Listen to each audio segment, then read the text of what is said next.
সোনা ডিম পাড়া হাঁস।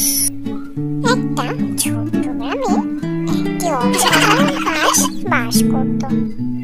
হাঁসটি প্রতিদিন সকালে সোনার ডিম পাড়ত।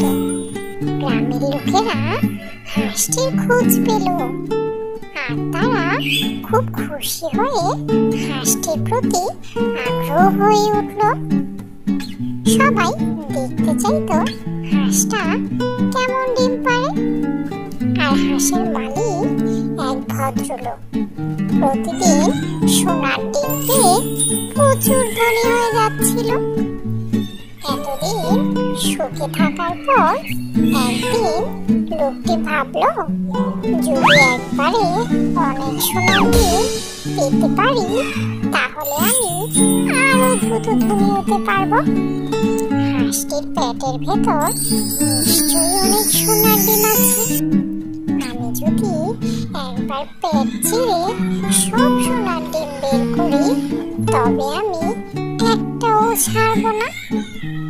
তবে হাঁসটি তো একেবারে সাধারণ হাঁস ছিল, তবুও লোকটি খুব লোভী হয়ে গিয়েছিল।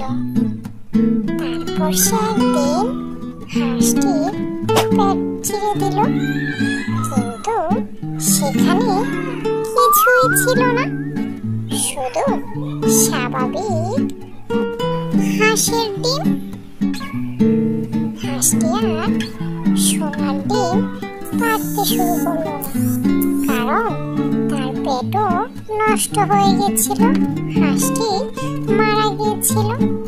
লোকটি পস্তাতে পস্তাতে দুঃখিত হলো, কারণ সে এত লোভী হয়ে হাঁসটির সঙ্গে আচরণ করেছিল যে তার সবকিছু হারালো।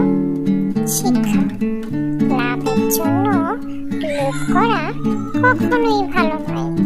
সঠিক পথে চললে ধীরে ধীরে আপনি সফল হতে পারেন, কিন্তু লোভের কারণে অনেক কিছু হারিয়ে যেতে পারে। Subscribe my channel.